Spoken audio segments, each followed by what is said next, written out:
சந்தியா ராகம் சரியில்லை. இன்னைக்கு என்ன நடக்க போகுதுன்னு பார்க்கலாம் வாங்க, வீடியோக்குள்ள போகலாம்.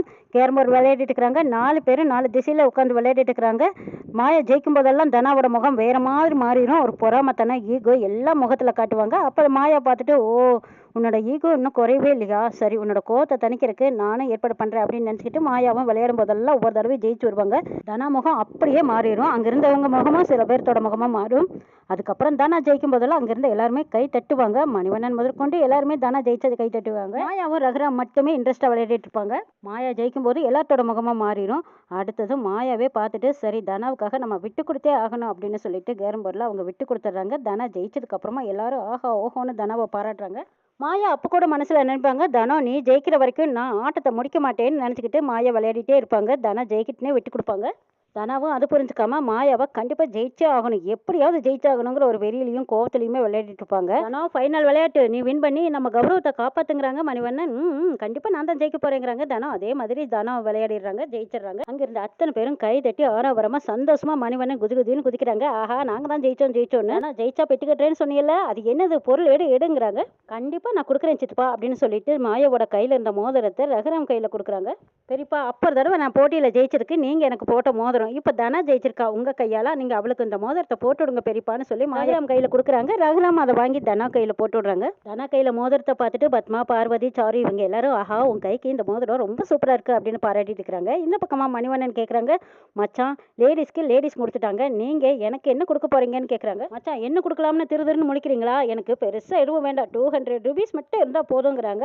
அங்கிருந்து எல்லாருமே ஆட இவ்வளவு தானா அப்படிங்கிற மாதிரி பாக்குறாங்க. சிரிச்சுக்கிட்டு சிவராமன் கொடுக்க சொல்லிடுறாங்க. ரகுராம் சிவராமனும் இந்த மச்சா அப்படின்னு சொல்லி 200 ரூபாய் கொடுக்குறாங்க. மணிவண்ணனும் அந்த 200 ரூபாய் வாங்கிட்டு ஆஹா ஓஹோன்னு கொண்டாட்டத்தோட அவங்க ரூமுக்கு வந்ததுக்கு அப்புறமா விளையாடிட்டு இருக்கும் போது தனா தோத்து போகும்போதெல்லாம் அவளோட முகம் மாறினது, ஜெயிக்கும் போது சந்தோஷப்பட்டது, தண்ணியே விரைச்சு பார்த்தது, இதையெல்லாம் நினைச்சு பார்த்துட்டு இருக்கிறாங்க மாயா. அங்க ஜானகி வந்து மாயா கிட்ட கேட்கறாங்க, நீ வேணும்னு தானே அவளுக்கு ஆட்டத்தை விட்டு கொடுத்தேன்னு கேட்கறாங்க. ஆமா பெரியமா, நான் விட்டு கொடுத்ததும் அவ ஜெயிச்சதும் எவ்வளவு சந்தோஷப்பட்ட பாத்தீங்களங்கிறாங்க மாயா. அவர் உனக்கு போட்ட மோதிரத்தை நீ தனாவுக்கு கொடுத்துட்டிய மாயான்னு கேட்கறாங்க. பெரியமா தனா ஜெயிக்கும் போது கூட அவ்வளவு சந்தோஷப்படல, பெரியப்பா கையால அந்த மோதிரத்தை போட்டுக்கும் போது தான் அவ்வளவு சந்தோஷப்பட்ட. அந்த நடுவுல ஏற்பட்ட பிரச்சனைக்கு அந்த மோதிரம் கூட ஒரு காரணமா இருக்குமோன்னு எங்களுக்கு தோணுச்சு பெரியமா, அதனாலதான் நான் அவகிட்ட பெட்டு கட்டி வேணுனே தோத்துட்டேன் பெரியமாங்கிறாங்க மாயா.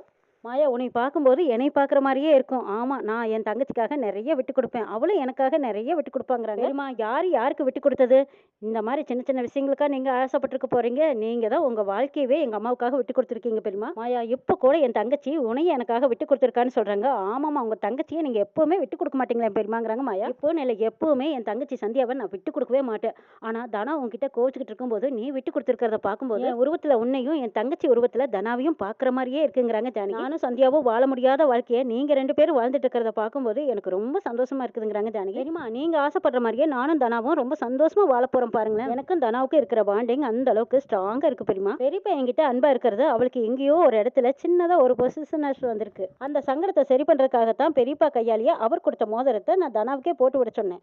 தனாவை பத்தி எனக்கு நல்லா தெரியும் பெரியமா, கோவத்துல பேசுவாளே தவிர என் மேல அந்த அளவுக்கு அவ பாசம் வச்சிருக்கா தெரியுமா. அந்த பாசம் ஒண்ணு போதும் எங்களுக்குள்ள எந்த ஒரு சண்டையும் வராதுங்கிறாங்க மாயா. மாயாவை புகழ்ந்து பேசுறதுக்கு வார்த்தைகளே இல்லை. நான் தான் நீ தான் நினச்சிக்கிட்டு ஜானகி அங்கேருந்து போகிறாங்க. அம்மன் கோயிலேருந்து சீனு மாயாவுக்கு ஃபோன் பண்ணுறாங்க. யார் இந்த நேரத்தில் ஃபோன் பண்ணுறா அப்படின்னு மாயா ஃபோன் அட்டன் பண்ணி பார்க்குறாங்க. சீனு எதுக்கு இப்போ ஃபோன் பண்ணேன்னு கேட்குறாங்க. நான் உங்ககிட்ட ரொம்ப முக்கியமான விஷயம் பேசணும், நீ அம்மன் கோயிலுக்கு வந்தே ஆகணும் வான்னு கூப்பிடுறாங்க. சீனு முக்கியமான விஷயம்னு சொல்கிறானே என்ன விஷயமா இருக்கும் அப்படின்னு மாயாவுக்கு ஒரே குழப்பம். சரி போய்தான் பார்க்கலான்ட்டு கோயிலுக்கு போகிறாங்க. மாயா வேகமாக ரோட்டில் போயிட்டு இருக்காங்க. அந்த பக்கமாக புவனேஸ்வரி அவங்க அண்ணாவும் கார் நிறுத்தி ஒரு ஓரமாக நின்றுட்டு இருக்கிறாங்க. அப்போ பார்த்துடுறாங்க மாயாவை.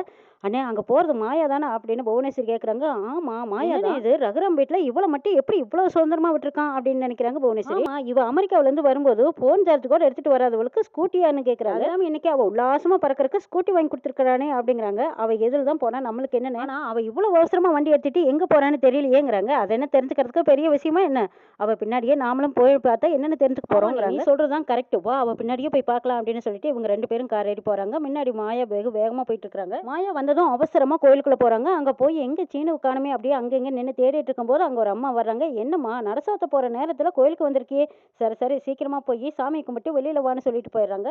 மாயா சீனுவை தேடிக்கிட்டே இருக்காங்க. பின்னாடியே புவனேஸ்வரியும் அவங்க அண்ணனும் வந்து பார்க்குறாங்க. என்னென்ன இது, மாயா சாமி கும்பிட வந்திருக்கான்னு பார்த்தா சாமி கும்பிடாம பின்னாடி எங்கேயோ போகிறாளே, வானே போய் பார்க்கலாம் அப்படின்னு அவங்க 2 பேரும் ஓரமாக ஒளிஞ்சு போய் பார்க்குறாங்க. சீனு கோயிலுக்கு பின்னாடி நிற்கிறாங்க. மாயா போனதும், ஏன் சீனு எதுக்கு என்ன இவ்வளோ அவசரமாக வர சொன்னேன்னு கேட்குறாங்க. நான் உங்ககிட்ட கொஞ்சம் பேசணுங்கிறாங்க. என்ன பேசணும்னு கேட்குறாங்க மாயா. என்னோட வாழ்க்கையை பற்றிங்கிறாங்க. சீனு இதில் பேசுறதுக்கு என்ன இருக்குதுங்கிறாங்க.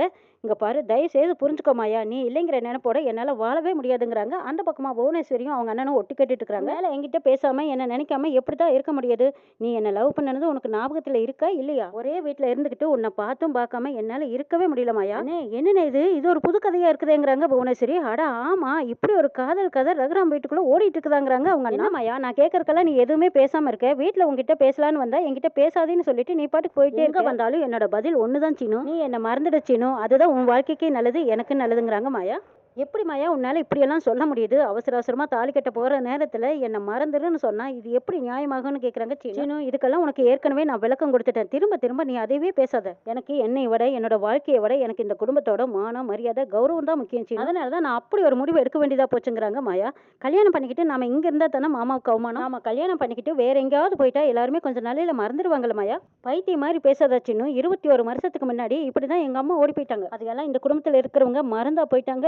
பெரியப்பாவும் பெரியமாவும் அதனால எவ்வளவு கஷ்டத்தை அனுபவிச்சாங்க. புவனேஸ்வரி அவங்க அண்ணனை கொஞ்சம் இப்படி வானேன்னு கூப்பிடுறாங்க. என்னம்மா அங்க காதல் கதை சுவாரஸ்யமா போயிட்டு இருக்குது, இப்ப போய் இப்படி வான்னு கூப்பிட்டுட்டேங்கிறாங்க. அவ என்னோட வாழ்க்கையை பத்தி தான் பேசிட்டு இருக்கா, கண்டென்ட் குறைஞ்சு போச்சு, இனி கதையை நம்ம மாத்துவோங்கிறாங்க புவனேஸ்வரி. என்னம்மா சொல்றேன், எனக்கு ஒன்றும் புரியலையாங்கிறாங்க. ஆமாண்ணே, கோயில்ல எல்லாருமே போயிட்டாங்க, ஒருத்தர் கூட இல்லை, நீ நடை சாத்த போறாங்க. இவங்க 2 பேரும் அது தெரியாம உள்ள நின்று பேசிட்டு இருக்காங்க. சந்தர்ப்பத்தை பயன்படுத்திக்கிட்டு இவங்க 2 பேர்த்தையும் கோயிலுக்குள்ள வச்சு நம்ம பூட்டிடலாம். இவங்க 2 பேரும் கோயிலுக்குள்ள தப்பு பண்றாங்கன்னு நம்ம ஊர் முழுக்க விளம்பரப்படுத்தி இவங்களோட காதல் கதையை பெரிய விவகாரமாக்கிடலாம். ரகுராம் வந்து பார்த்துட்டு எல்லாரும் முன்னாடியும் தலை குனிஞ்சு நிக்கட்டும். எப்படி நம்ம ஐடியாங்கிறாங்க புவனேஸ்வரி. ஆஹா, சூப்பரான ஐடியாங்கிறாங்க. புவனேஸ்வரியும் அவங்க அண்ணனும் கோயிலை விட்டு வெளியில வந்துடுறாங்க. அண்ணே, அவங்க 2 பேரும் உள்ள இருக்கிறதுக்கு முன்னாடியே நம்ம போய் பூட்டுக்கு ஒரு ஏற்பாடு பண்ணுன்னு சொல்றாங்க. இங்க இருக்கிறது யாருக்குமே தெரியாது, நான் பூட்டுக்கு ஏற்பாடு பண்றேன், நீ போய் கார்ல உட்காந்துக்கோங்கிறாங்க. அண்ணே இங்க பாரு, பூட்டுக்கு ஏற்பாடு பண்ணி பூட்டிட்டு ரகுராமுக்கு விஷயத்த சொல்லிடு, அடுத்தது பஞ்சாயத்து தலைவர்களையும் கூப்பிட்டு விட்டுருங்கிறாங்க. கோயிலுக்கு பக்கத்துல ஒரு பூக்கடை இருக்கு, அந்த பூக்கடைக்காரர்கிட்ட போய் பணத்தை காட்டி கோயிலை போட்டுங்க, கோயிலுக்குள்ள ஒரு ஜோடி இருக்குதுன்னு சொல்லி ஊர் பெரியவங்களை எல்லாம் கூப்பிட்டு விடுங்கன்னு சொல்றாங்க. அவங்க முதல்ல மறுக்கிறாங்க. பணத்தை பார்த்ததும் சரின்னு சம்மதிக்கிறாங்க. ஒரு வழியா அந்த பூக்கடைக்காரரும் பணத்தை பார்த்ததுக்கு அப்புறமா கோயில் இழுத்து போட்டிடுறாங்க. சீனுவும் மாயாவும் உள்ள இருக்காங்க. கோயிலை பாக்குறாங்க. ஐயோ, கோயில் நட சாத்திட்டாங்களே அப்படின்னு சொல்லிட்டு அவங்க 2 பேரும் அப்படியே விற்கின மாதிரி நின்றுட்டு இருக்காங்க. பூக்கடைக்காரரும் ஊர் பெரியவங்களை எல்லாம் வர சொல்லிடுறாங்க. ஊர் பெரியவங்களும் ரமகிராம கிட்ட போய் சொல்றாங்க, ஐயா நம்ம கோயில்ல ஒரு பையனும் பிள்ளையும் தப்பு பண்ணிட்டு இருக்காங்களாம், கோயிலை பூட்டியிருக்காங்க, உள்ள யார் இருக்காங்கன்னு தெரியல, வாங்க ஐயா போய் பார்க்கலாங்கிறாங்க. ரகுராமும் சரின்னு கோயிலுக்குள்ள இருக்கிறது யாருன்னு போய் கதவை நீக்கி பாக்குறாங்க. மாயா சீனும் அங்கிருந்து தப்பிச்சிருப்பாங்களா இல்ல உள்ள இருந்துகிட்டு எல்லாரும் முன்னாடியும் மாட்டிக்குவாங்களா அப்படிங்கிறதையும் நாளை எபிசோட்ல பார்க்கலாம்.